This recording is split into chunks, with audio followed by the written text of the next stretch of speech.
If God doesn't exist, you can do what you want.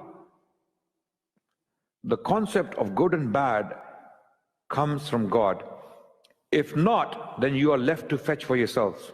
Then what you do is, people come together and they decide what is right and what is wrong, and then they do what they want, right?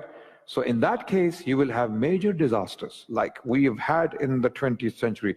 The 20th century was the worst century of human history.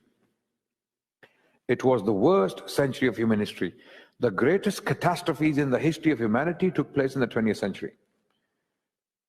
The First World War, the Second World War, and then all the other catastrophes and massacres later on. What happened in Cambodia, what happened in,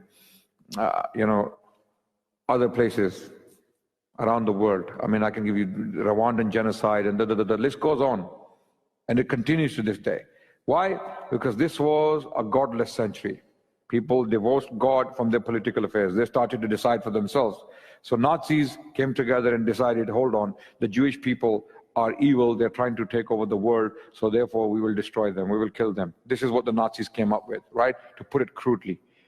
And they ended up with the Holocaust, which was an unfortunate event. And the Muslim history, Allahu Akbar, how did the Muslims treat the Jewish people? The Muslims protected the Jewish people for over 1,000 years. You know why Jewish people survived?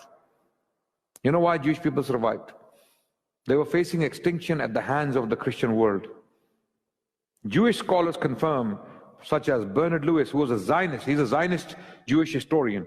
He has written in his book, The Jews of Islam, that the Jews were treated far better in the Muslim lands than they were treated in the Christian world. And there are other Jewish scholars who confirm that. Mark Cohen, also a Jewish historian, says the same thing. And the list goes on.